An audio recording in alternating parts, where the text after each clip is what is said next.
Coming up on today's episode of Airborne Unlimited, Gogo upgrades in-flight connectivity, San Diego businesses take a hit because of presidential TFR, ATC Controllers Union says we need more controllers.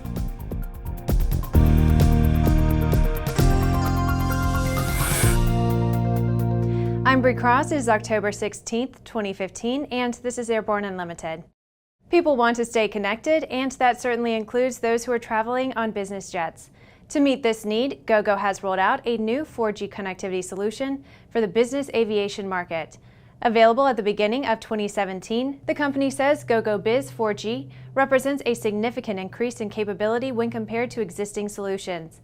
Gogo's John Wade said, quote, "We cracked the code on in-flight connectivity many years ago, and we're excited to continue offering more and more performance to customers," end quote.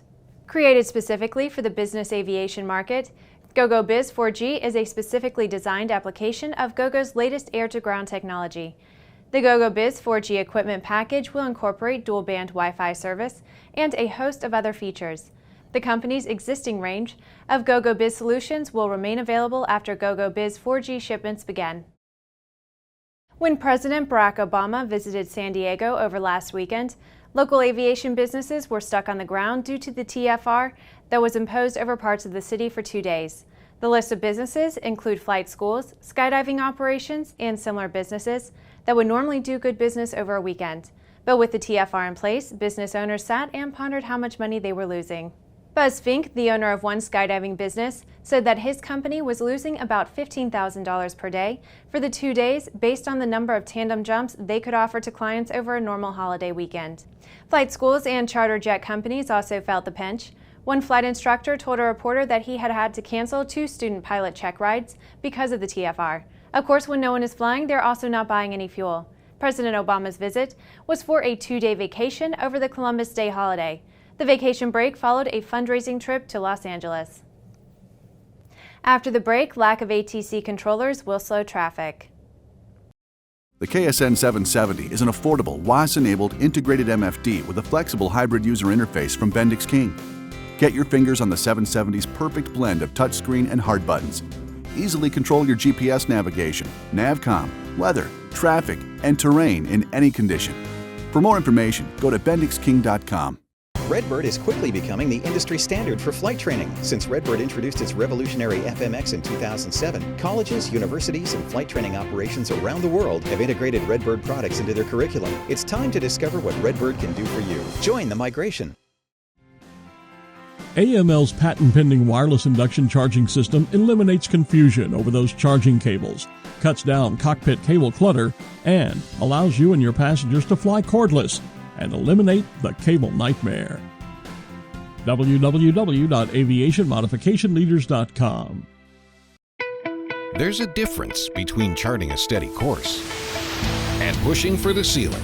And for nearly a century, Hartzell Propeller has been defining that difference. It's in our passion for engineering and research and our dedication to testing the limits of performance. We are built on honor. We are Hartzell Propeller. Welcome back. If you would like to be a supporter of Airborne Unlimited, send an email to jim@aero-news.net. The National Air Traffic Controllers Association, known as NATCA, says there is a serious shortage of certified professional controllers. In a news conference held earlier this week in Washington, D.C., NATCA Vice President Trish Gilbert said that the FAA has not met hiring goals for the past 5 years and that the number of qualified controllers is at its lowest level in 27 years.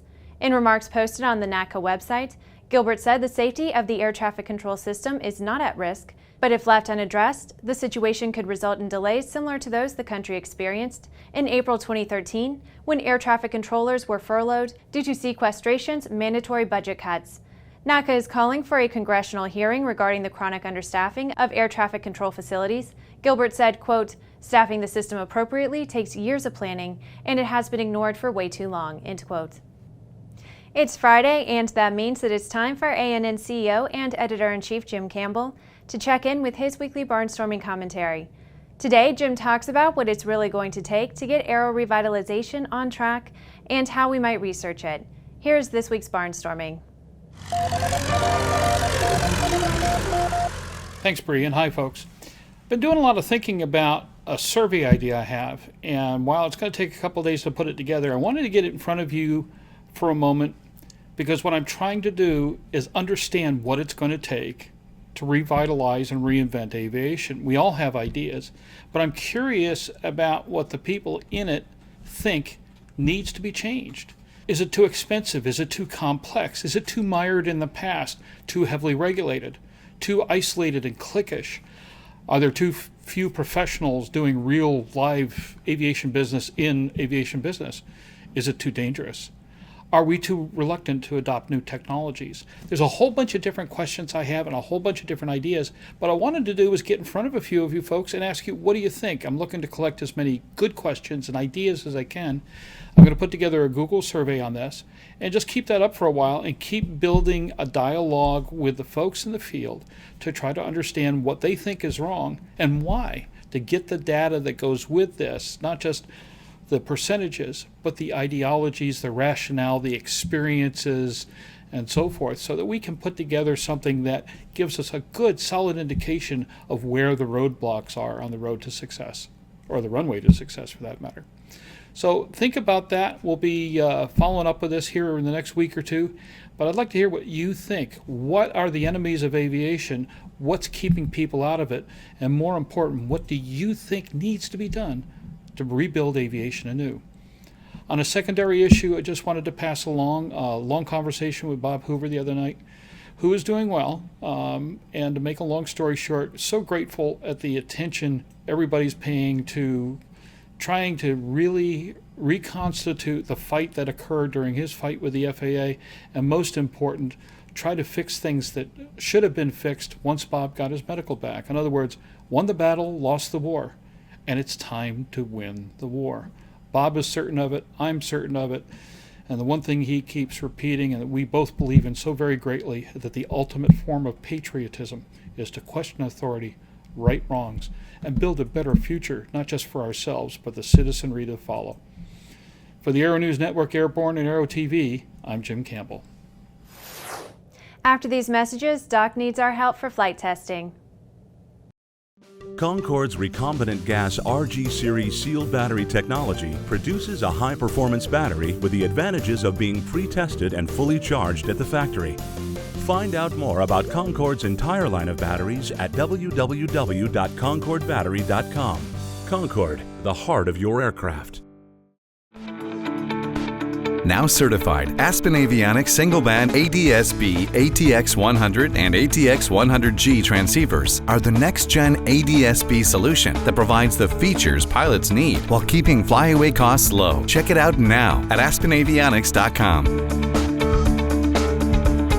Sandia introduces the new SAI 340 Quattro TSO'd airspeed, attitude, altitude, and slip. With integral backup battery, safety never looked so good. See it now at www.sandia.aero.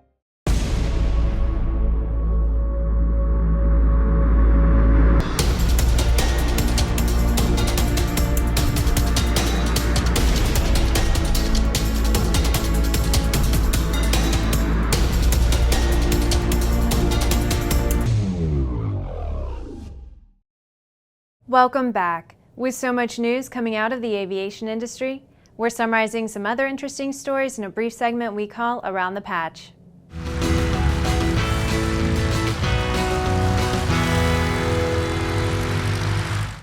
Doc's Friends, the group that has restored the B-29 bomber dock to airworthy condition, is making progress with their Kickstarter campaign to fund a flight test program. However, they still need help to reach their goal, and time is running short. DAR and TBM Owners and Pilots Association announced a record attendance at its latest annual gathering. Over 100 of the TBM turboprop airplanes took part in the event, held at Charleston Executive Airport in South Carolina. The Oregon Department of Agriculture has received a temporary restraining order to immediately stop Applebee Aviation of Banks, Oregon, from engaging in commercial pesticide activities. It's alleged Applebee operated with a suspended commercial pesticide operator's license. Texas State Senator Kel Seliger was involved in a taxiway excursion at Dallas Love Field earlier this week.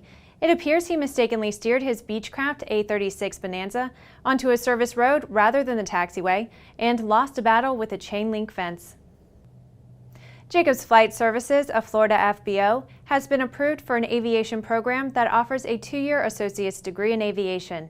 Students flight train with the FBO and attend the Charter College Aviation Online for an Associate of Applied Science in Aviation degree. Well, that's our trip around the patch. Now let's move on to the rest of the news. SpaceX shut down its space launch operations after suffering a catastrophic failure during a resupply flight to the International Space Station last June.